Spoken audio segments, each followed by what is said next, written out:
Welcome back to the Dream Home Renovation Podcast. I am your host, Claire O'Connell, and in this podcast, we are transforming your home into your dream home, one podcast at a time. Today's episode is all about finding your own unique style, and this is so important from a macro perspective when renovating your home. You want to make sure, even though every room in your home might look different, you want to make sure it does still feel like it flows, cohesive design throughout. So let's dive in and explore the vast world of interior design. And I have some special tips to help you define your style. First, let's talk about experiencing and exploring different styles. So as you enter into your renovation, you might have a very clear vision in your head. Maybe you've seen something on Instagram, Pinterest that's really inspired you. It could be coastal, it could be modern, it could be farmhouse, it could be grand millennial, you name it. There's so much inspiration out there. But what I would say to you and what I would task you with is just to take a step back and don't get too caught up in one particular style right at the onset of your renovation, because you will find, especially if this is your first ever renovation, your first opportunity to design a home, your dream home, you'll find that you will train your design eye the more practice, the more inspiration that you gather. If you're too caught up and too wedded to one particular style, you might miss something. When you have a blended style, it makes it a really classic look that will last,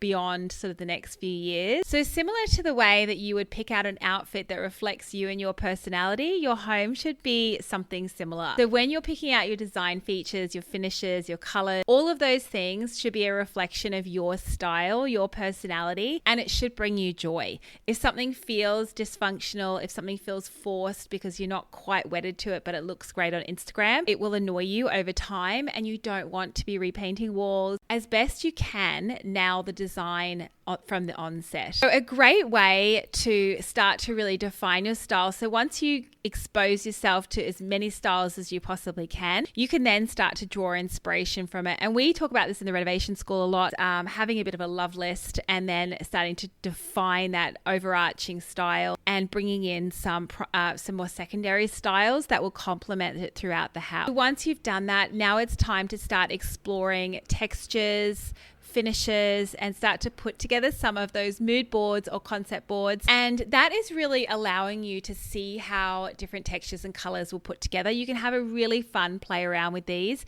and you can go and get some samples from material stores, from tile stores. You can order samples online, and it's a great way to really see those tiles and the textures before you place an order and how it all ties in together. By bringing together different textures and colors and seeing how they play together, it can really help to inspire you for that particular room. Now, how I like to do it is I like to do a board for my entire house. So what is the overarching design that I want for my home? And then I will go through this exercise room by room, because every room is individual and I don't want a one size fits all approach to the design. And so that's something to think about when you're designing your home.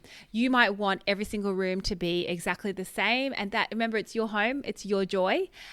Or you might want to bring in some cohesive elements, but have each room its individual self. The vision boards will help you to really guide and start to train your design eye and what colors go together, what textures go together, those sorts. The other thing I would definitely recommend is Pinterest. So Pinterest is an absolutely phenomenal tool. It is absolutely free. You can set yourself up a Pinterest account, go and log in and get inspired. So you can create boards. I actually have a free tutorial that I'm going to be sharing to everyone who's listening to this podcast that you can download below. Actually, I should say too, you don't necessarily have to be taking notes. Everything will be in the show notes below. I have them really detailed for you. Now, Pinterest is great because I find if you only look at the stores, they're only showing you really what's on trend or, what is everyone else is kind of doing. Whereas if you start going on to Pinterest, you can start to see how other people have brought that similar design to life and added in some new pieces to make it really unique. Now, I'm a DIY girl.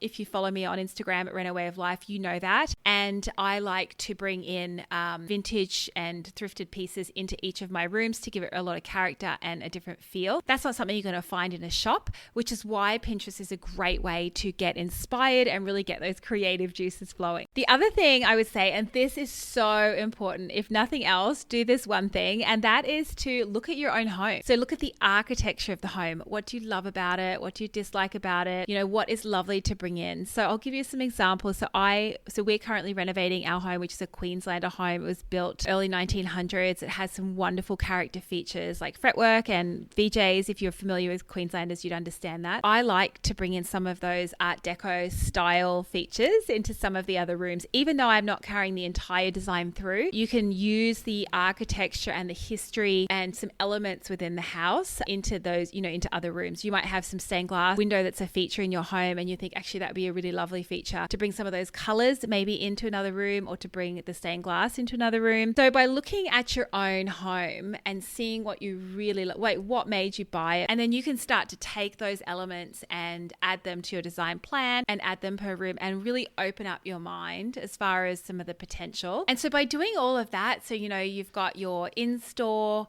you've got your online searches, you've got Pinterest, you've got your own home, and when you're around someone else's house, have a look in, have a little peek in and see how they've decorated and designed and the color schemes they've used. There's so much inspiration out there for you to tap into that's absolutely free, and it's a great way to really think about that from your home perspective. That brings me to my next point, which I've already touched on in this podcast, but it's all about blending styles. I am a big believer that and I'm going to have another series on this where I'm going to talk to a whole host of people who are designing and renovating their home with different design styles. And I'm a big believer in blending styles. So I don't believe that you have to have one style that is your entire home, and that's what you have to stick to. I have a heritage style bathroom. I have one which is has a little bit of provincial and a little bit of Art Deco, and our home is, as I said, a Queenslander, which is turn of the century. So there's lots of different facets, but I do carry a cohesive design through by pulling in some of those architectural features from the age of the house. And so you can blend those styles, or maybe you're a farmhouse girl, you like things to be really rustic, you like lots of natural fibers, but you love modern, so you want to bring in those really clean lines, maybe put in some really modern lights to bring some of those rustic elements to life. So you can really blend and create your own aesthetic within your room. And if you love it, then there's no wrong. This is your home. If you love it, then it is right. And I think that's what you have to remember when you're designing your own home. And I think most people are in fear of what other people are going to say, but you've got to remember it's your house, it's your rules. And saying that, personalizing your space is key. So think about all of the little bits and pieces that you want to bring in that really reflects you and what you love. So the other thing you want to think about is color palettes, and knowing what kind of design style you love will help to really define your color palette. Because if you love a coastal theme, more often than not, you're probably going to be more attracted to those blues, those whites, those really cool, calming colors. And that will very much come through in the color palette that you're probably choosing throughout the home. Whereas if you love a more industrial palette, you're probably choosing, blacks and whites and metallics and those sorts of things. So, there's your design, the design aesthetics that appeal to you will start to help you hone your color scheme. And we talk really at length about this in the renovation school, because I do think this is one of the most overwhelming parts of a renovation, is really getting that design aesthetic right for you and for your home. So the other thing as well is, there's lots of trends out there. There's lots of rhetoric around different styles, those sorts of things. And my advice is don't follow the trends, follow what works for you. You're designing your dream home, so you want it to be a reflection of you, what you love, but really start to think about what is timeless as well. Whatever style you choose, whatever colors that you choose, think about longevity. You don't want to necessarily be repainting your home in 2 years' time because you hate this particular color palette because it was all on trend. So think about what you love, but also think about longevity of your home and how often you might want to decorate. And finally, inspiration is everywhere. Coffee shop bathrooms. Restaurant bathrooms can be absolutely fabulously put together, and restaurants, bars, you name it. Beautiful, wonderful interior designers have gone into most of those places and have put their stamp on it and brought their unique perspective to that location. And they really do showcase some really wonderful design. I like to think that this podcast will help you open your eyes to the possibilities that are out there and to really look at places differently. So definitely keep your eye out for those sorts of things. So as we wrap up today's episode, don't forget all these tips, the techniques, and the inspiration that I'm sharing with you today is just the tip of the iceberg. We have so much more to share in the renovation school. So if you're ready to take that next step and you're really wanting to take ownership of your design, your budget, your renovation, you want to renovate your dream home, something that you will love forever, then make sure to check out our renovation school link below. At the moment, whilst I'm recording this, it's currently on waitlist, and we will be hosting one shortly. So get on that waitlist and you'll get exclusive opportunities of discounts, and you'll be the first to know once it's live. Otherwise, if you're interested, make sure to download our Pinterest tutorial tutorial below. And thank you for tuning in to the Dream Home Renovation Podcast. I am your host, Claire O'Connell. If you loved today's episode, make sure to subscribe and follow us over on Instagram at Renaway of Life and share, guys. Next episode, we're going to be talking about budgets, and I'm going to be sharing with you some of our strategies to staying on budget and on time. If you missed episode 1, make sure to head over and check that out, where we talk about some of the fundamentals of renovating. The link is below in the show notes. Happy renovating, and we'll see you next time. Thanks for tuning in.